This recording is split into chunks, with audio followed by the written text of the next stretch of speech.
Lonely mountain man found a blonde woman hanging on the roof with Apache Lover burned into the door. Wyoming, high in the rugged mountains of the West, late summer morning, 1878. Robert Boone, a former soldier of the Civil War, lived in exiled solitude, shunning the world he once served. His wife and child had perished in crossfire long ago, and he carried their memory not as a wound, but as a ghost that shaped every quiet breath he took. He had sought refuge in this abandoned military station turned cabin, hidden among pines and granite, to escape both people and regret. On a cold dawn, Robert awoke to a strange silhouette against the cabin's roofline, rigid in the pale morning light. He stepped outside, the pine needles crunching under stiffened boots, and saw her, a blonde woman hanging motionless from the roof's ridge beam, feet dangling, hair brushing the burnt letters scorched into the door below. Apache Lover. His stomach clenched. He approached, heart pounding, the sky still half dark behind him. The smell of charred wood stung his nose, raw and accusing. He reached into his coat for his pistol, only to realize that instinctively he had no will to shoot. To kill was no longer what he feared least. Not here, not now. When he leaned closer, he saw her chest rise and fall, slow and uneven, not dead, but dying. Her skin was pale, cheeks stained with dirt and dried blood, eyes closed tight. Her breathing was shallow but unmistakably alive. Robert blinked, disbelief rippling through him. He braced himself under her arms and lifted, feeling her weight lean into his strength. Fragile as a bird, he slung her over his shoulder with careful purpose, ignoring the ache in muscles unused to tenderness. As he descended the slope behind the cabin, the world seemed to shift. The forest held its breath, but then the silence was shattered by the sharp crack of gunfire, echoing in bursts that rattled the pines. Distant, urgent, threatening. Someone knew she was not dead.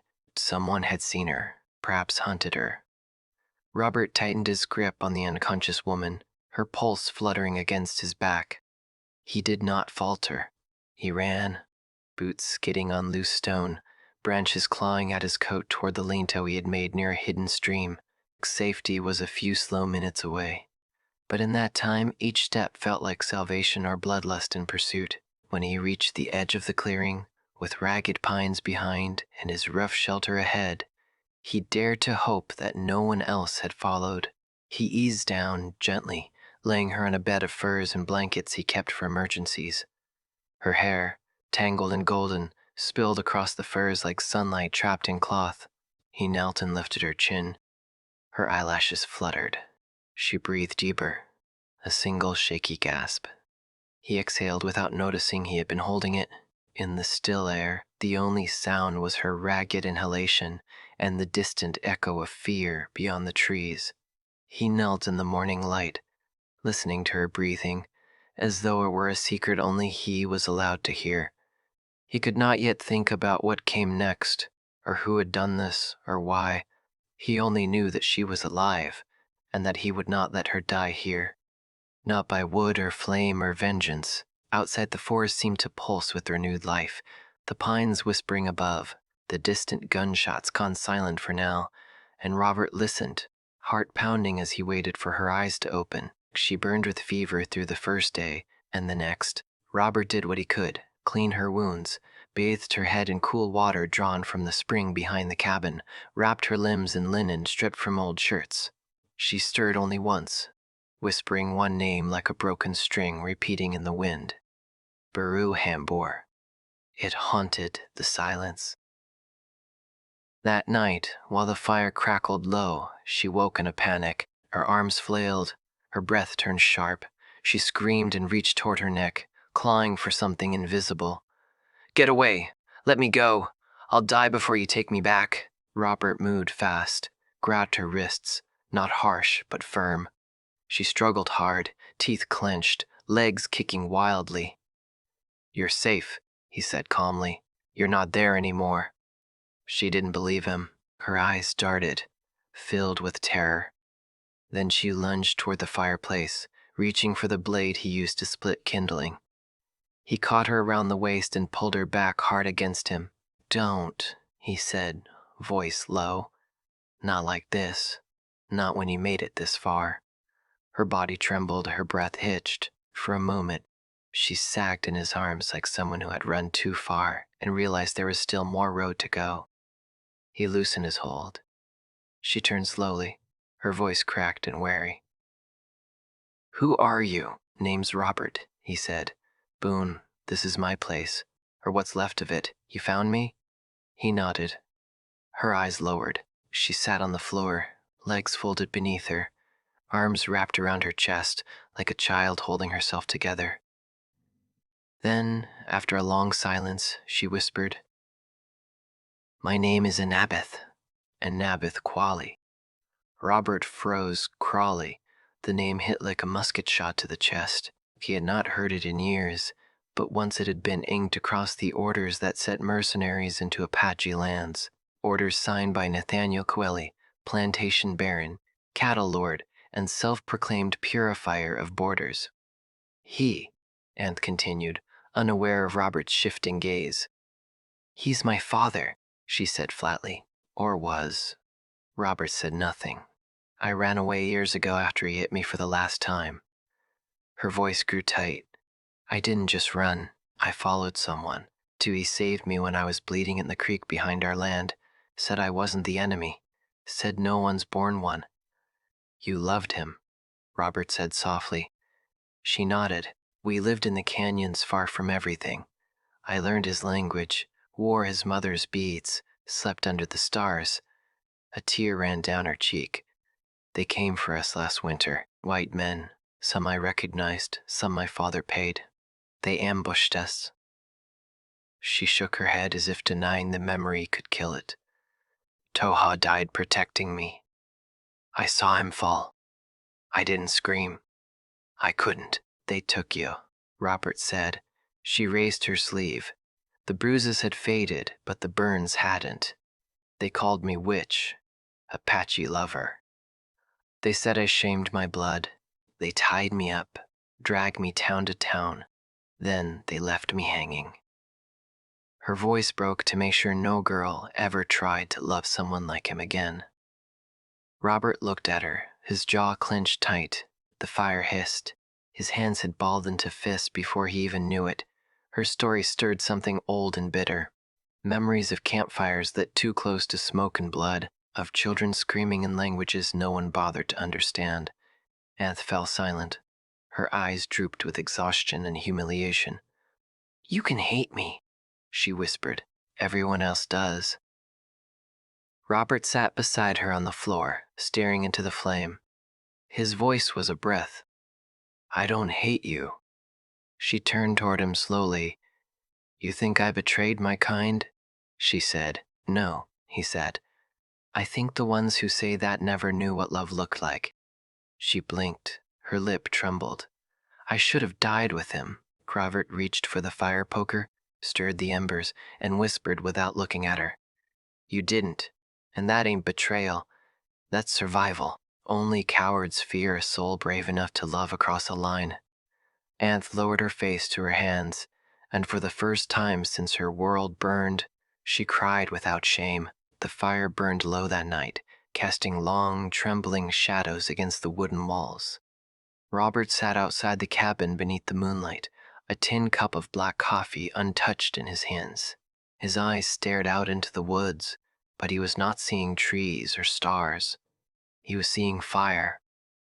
15 years ago, the flames had danced higher than the roofs of the village. The screams had been louder than the rifle cracks. Robert had stood at the edge of a burning Apache settlement, one his unit had been ordered not to harm, but it had not mattered. Not to the men with torches, not to the ones drunk on hatred and the thrill of blood. The village had been an ally. Peaceful women and children mostly, but they were too close to the Qualley Ranch, and the whispers of mingling were enough to bring in the fires. He had gone back once the dust had settled, looking for survivors. Instead, he had found his wife crumpled by the riverbank, struck by a stray shot, his daughter limp beside her, caught in the frenzy. They had been visiting, bringing food to a midwife friend, Wrong place, wrong day, wrong skin color, maybe. No one ever answered. The man who led that purge, who signed the map and named the targets, had been Clayton Rick, Radek, the same fanatic who had once declared hybrids and sympathizers must be purged, the same man whose hatred needed no justification, just a match and a reason. Robert had buried his family with his own hands. Then he had disappeared into the mountains, vowing never to draw a weapon again, never to stand with one side over another, never again to be a part of any war. Until now, inside the cabin, an abbot slept fitfully. She had curled up in the far corner, wrapped in wool and silence. Her fever had broken, but not the nightmares. That morning she had found his old rifle under the floorboards. She'd brought it to him, confused and cold-eyed. "This is yours." He nodded. "The trigger's gone." He had removed it the day he buried his daughter, left the metal buried beside her, a vow no bullet could rewrite. "I don't shoot anymore," he said. She stared at him. "Not even if they come back for me." He said nothing. She didn't argue, just handed him the useless rifle and walked away, shoulders heavy with all the battles she wasn't ready to fight. That afternoon, Robert began rebuilding the old shelter deeper in the woods, the half-ruined hunter's hut he had abandoned long ago. He fixed the roof, cleared the overgrowth, and replaced the shattered door. He laid down new blankets, rebuilt the fire pit with his bare hands, not because she asked, because it gave her space, because it gave her dignity. When she found it the next morning, she stood silently in the doorway, staring at the small vegetable patch he had begun. Rows of potato sprouts, sprigs of thyme, wild onions. Healing would not come fast, but it would come. Aunt turned to him, eyes wide and wet. "You built this for me?" He nodded once. "I never asked. You didn't need to." For a long moment she said nothing. Then she stepped into the hut, sat on the edge of the bedding, and stared at the soil outside like it held the bones of her past. He watched her shoulders tremble, and then, soundless and slow, she began to cry. Not the wild sobs of grief, but the aching quiet release of someone who hadn't let herself weep since death first knocked. Robert didn't speak. He didn't move closer. He let her be, as this wasn't about being saved. It was about surviving together, but alone when needed. The forest whispered around them, and for the first time in years, the man who thought he had nothing left to give gave something more lasting than bullets. He gave her shelter. He gave her peace. And in return, she gave him the first tears of trust. The wind carried more than pine needles that morning. It carried voices, low, distant, angry. Rumors spread fast through towns like dust water, but lies traveled faster, and by noon that day they reached the ears of men who had always been looking for an excuse to clean the land with blood. Apache Lover still breathing. Clayton Rick sat in a smoky saloon, 2 towns south, with his boots on the table and a bottle in hand when the whisper reached him. A rider from the foothills had seen something, a flash of blonde hair near the old station, a stranger moving through the woods. Radek stood slow, his hand twitched near his belt, where the old revolver hung. "You sure?" he asked. The rider nodded. "A mountain man's hiding her. One of your old boys said he saw the tracks. Woman's prints. Small, recent." Radek's grin was full of old hate. "She's a ghost. We should have burned the first time. Let's finish it right." By nightfall, he had 6 riders saddled. No badges, just men who hated silence and mixed bloodlines.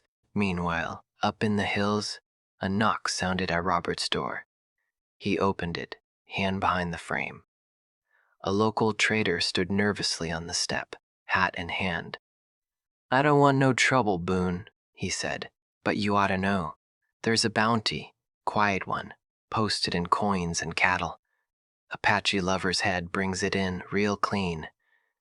Robert said nothing. The trader looked down, ashamed. "I seen you once with her near the creek. Just figured you ought to know what's coming." He left as quickly as he came. Inside the cabin, Annabeth heard every word. She packed her bag before Robert could speak. Her hands trembled, but her voice did not. I have to go. They'll kill you if they find me here. They'll kill you if you go. She looked at him, her eyes hard.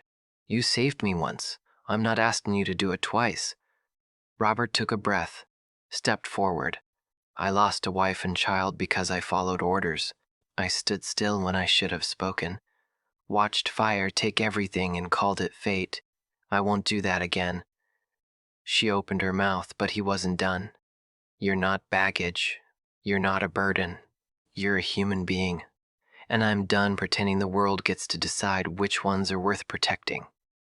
Her shoulders dropped, but her gaze did not. They'll come. I know, he said. That night, Robert went into the woods alone. He moved like a shadow, quiet, calculated, unseen. He had not touched a weapon in years, but that didn't mean he had forgotten how to survive. He laid traps not to kill, but to slow. Alarm wires made of old tins and broken glass. Trip branches along the ridge, a silent perimeter of warnings, not violence. When he returned, the sky was starting to bruise with dawn. Anth waited by the fire, her fingers wrapped around a mug of cooling tea. You could have run, she said quietly. I could have, he replied. Why didn't you? He looked at her a long time. Because I've seen men fight to possess, to own, to chain. That's not why I'm here. Then why? He set a hand gently on the table between them, not touching her, just close. I just want you to live. She didn't speak. Her throat tightened too fast for words. No one had ever said that to her before, not even Tama. People had wanted her silent, loyal, useful, beautiful. No one had simply wanted her breathing, and in that moment, for the first time in her life, Aunt Squally didn't feel like someone running. She felt seen. Behind them, the woods remained still. But beyond the ridges, hoof batats had started, quiet, yet growing. The war wasn't done, but neither were they. The wind shifted after sundown. Robert felt it first, not in the trees, but in his gut. A tight pull, the quiet before something sharp. He rose from the cot and checked the traps. 3 were tripped. No sound, no warning, but someone had passed through, carefully, deliberately. He returned to the cabin and opened the door without a word. Aunt looked up from the fire, eyes wide. They're here, she asked. Robert nodded once. Stay inside, he said, pulling on his old coat. No lights, no sound. She stood. I can help. I need you alive more than I need help. And then he was gone, melted into the woods like a shadow sliding between branches. 3 men moved through the forest with hunting knives and rope. One had a scar down his cheek, another a limp. The third carried a bottle of kerosene in one hand and a noose in the other. Robert took the high ground, crouched among pine roots, watching. The men whispered as they crept toward the rebuilt shelter, laughing low. Bet she's pretty when she begs. Better if she's half dead. Easier to string. Robert moved fast. He dropped behind the last one and struck hard. Elbow to throat, blade to wrist, just enough to knock him unconscious. The second turned, caught a punch full in the jaw before he could raise his weapon. But the third spotted the movement and shouted, drawing a revolver. Gunfire cracked through the trees. Back at the cabin, Annabeth heard it. She froze, then grabbed the oil lantern, flint, and one desperate idea. Outside, Robert fought like a man who hated violence, but understood it too well. He dodged, rolled, kicked, but they were faster now. 2 against 1, blades flashing.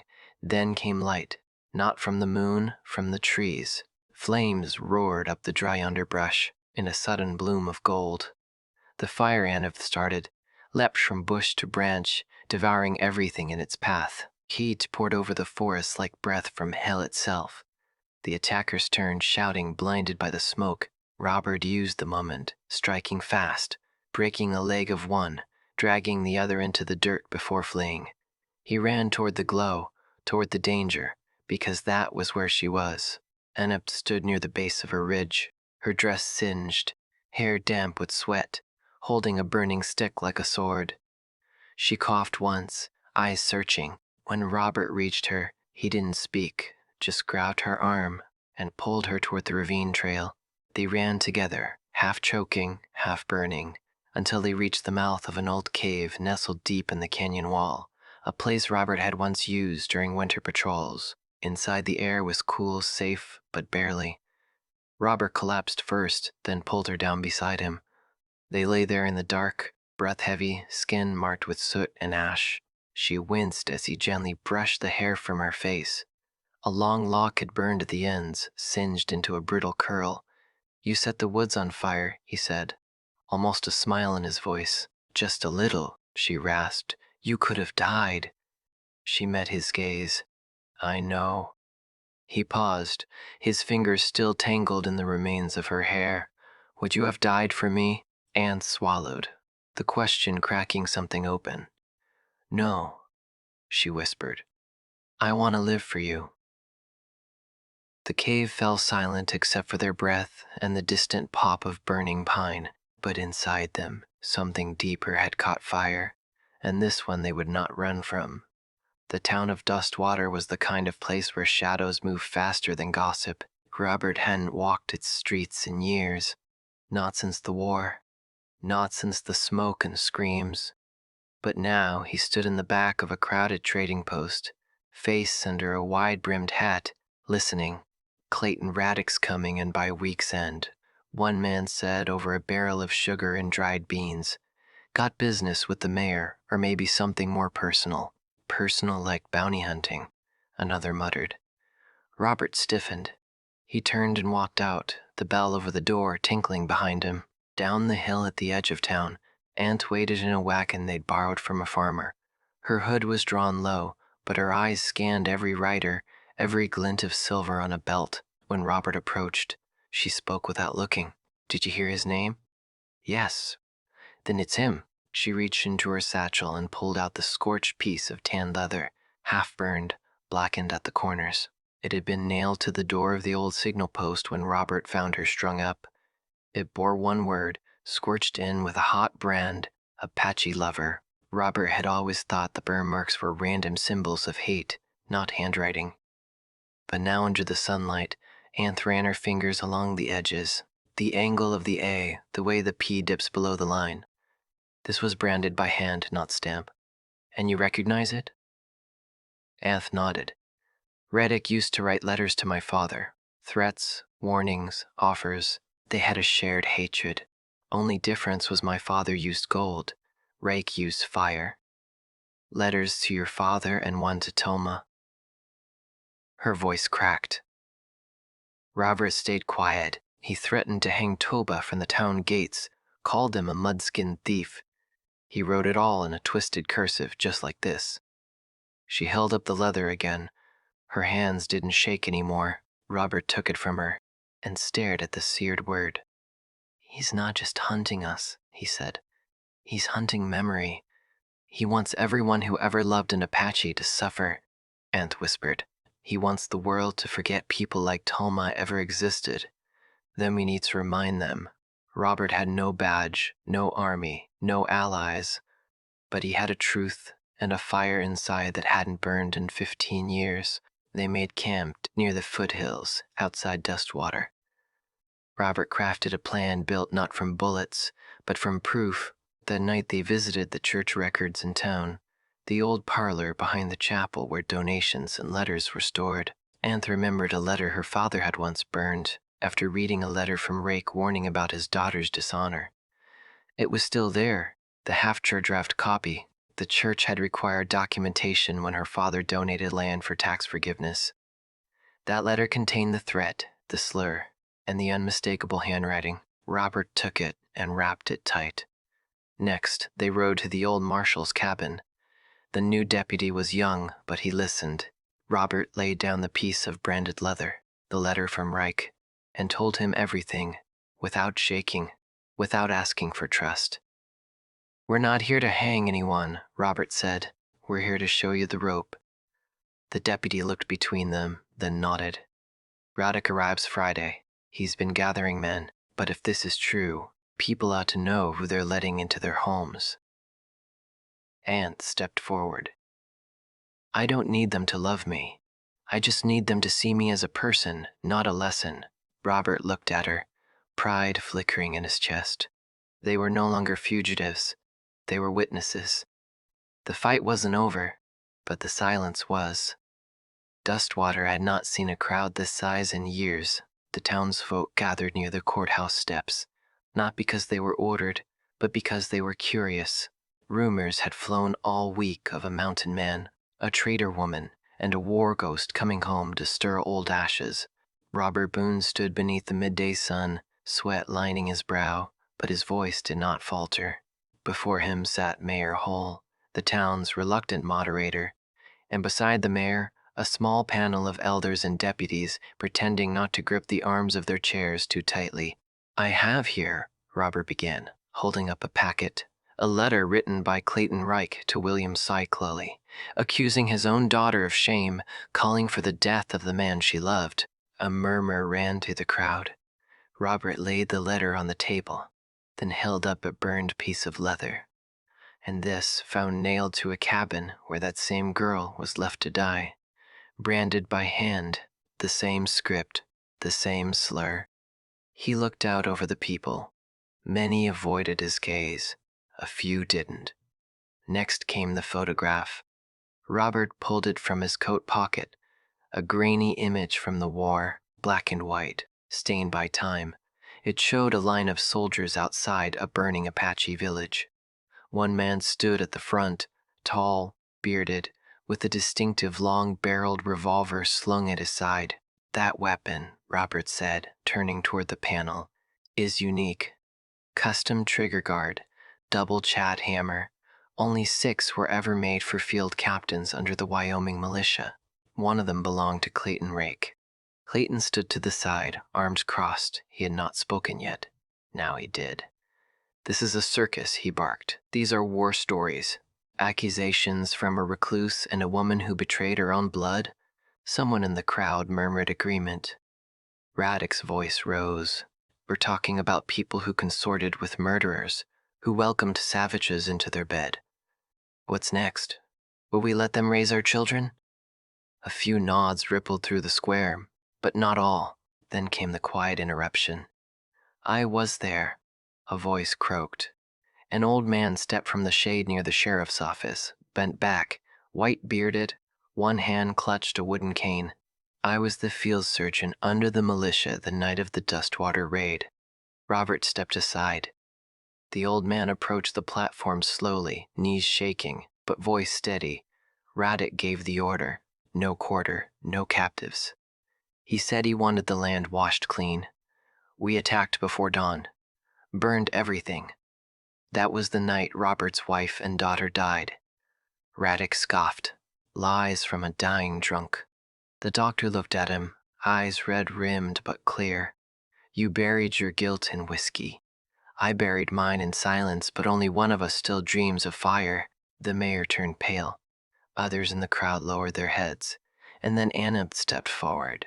No escort, no shame. She walked to the front of the crowd, hands at her sides, then without a word, reached behind and untied the back of her blouse. Gasps cut the silence. Across her back were long, twisted scars raised like rope, some still redder on the edges, wounds that could not be hidden by time or fabric. Anap's voice was soft but carried. These weren't left by Apache blades. They weren't made in the woods by tribal men. They were given to me by white hands, Christian hands, men who said they were saving me from sin. She faced the crowd now, eyes unwavering.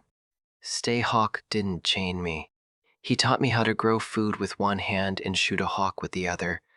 He didn't own me. He listened to me and he died protecting me. She turned toward Radek. You didn't hang me to punish love. You did it to silence it. Silence hung over the square like ash. No one clapped. No one shouted. But no one looked at Radek the same again. The truth had been spoken, not from pulpits or guns, but from skin and memory. The fire of justice had not burned out. It had just begun. Clayton Reich was sentenced by his own kind. Words sharp as bullets, truths heavier than iron. He was taken away without honor, without a crowd to cheer. The town of Dustwater, once proud of its silence, now found strength in listening. Robert and Anth did not stay to watch the gallows built. They left the next morning before sunrise, riding toward the hills where no names mattered, only breath, earth, and sky. It took them 3 days to reach the ridge. The old hunting cabin was still there, though the door hung loose and the windows were cracked. Robert fixed it first, not with urgency but with care. Anth gathered pine needles for bedding and stripped bark to boil for pain medicine. They moved like they had done it before, like the place had been waiting. Weeks passed. They cleared space, dug a well, planted beans and squash. Robert built an extra room with hands that remembered more than war. Anth painted the door with blue ash from wild flowers. For peace, she said, smiling softly. People started to arrive. A boy whose parents had thrown him out for marrying a Cheyenne girl. A woman with a scar down her cheek and nowhere else to go. A wounded horse limping from a hunter's bullet.